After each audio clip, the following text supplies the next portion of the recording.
অনুগল্প Abraham Lincoln. গল্পকার Ratna বারোই হাওলাদার।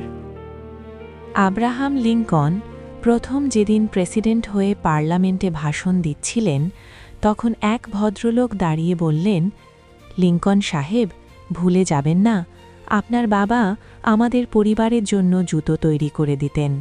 কেননা একজন মুচির ছেলেকে প্রেসিডেন্ট হিসেবে তখন অনেকেই মেনে নিতে পারেনি।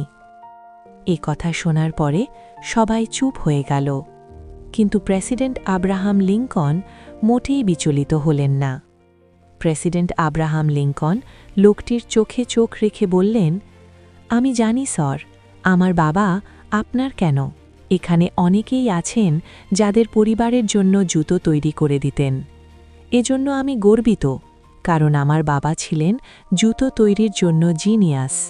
তিনি কাজকে কখনো ছোট করে দেখতেন না। বাবা ছিলেন জুতো তৈরির একজন নিপুণ কারিগর। আজও পর্যন্ত তার কোনো কাজের সমালোচনা হয়নি, কারণ তিনি কাজ করতেন শুধু গ্রহীতার সন্তুষ্টির জন্য নয়, নিজের সন্তুষ্টির জন্য। আপনার যদি কোনো অভিযোগ থাকে তাহলে বলুন, আমি প্রেসিডেন্ট আব্রাহাম লিঙ্কন আপনাকে এক জোড়া জুতো তৈরি করে দেব।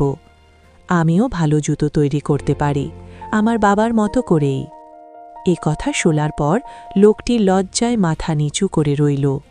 তখন আব্রাহাম লিঙ্কন বললেন, কোনো কাজকেই ছোট ভাববেন না, কাজকে সম্মান করুন, তা না হলে সারা জীবন অন্যের দয়ায় বাঁচতে হবে। একজন রুই মাছ দিয়ে খায়, তা দেখে হিংসা না করে পারলে আপনি কই মাছ দিয়ে খান। ভালো কাজের প্রশংসা করুন, মন্দ কাজ বর্জন করুন। কোষ্টি পাথরে স্বর্ণ ঘষে যেমন খাঁটি স্বর্ণ নির্ণয় করা হয়, তেমনি জ্ঞানকে ব্যবহার করে জ্ঞান অর্জন করা যায়, জ্ঞানী হওয়া যায়। কাজেই বুদ্ধিমান হন, ঠিক কাজটি করুন।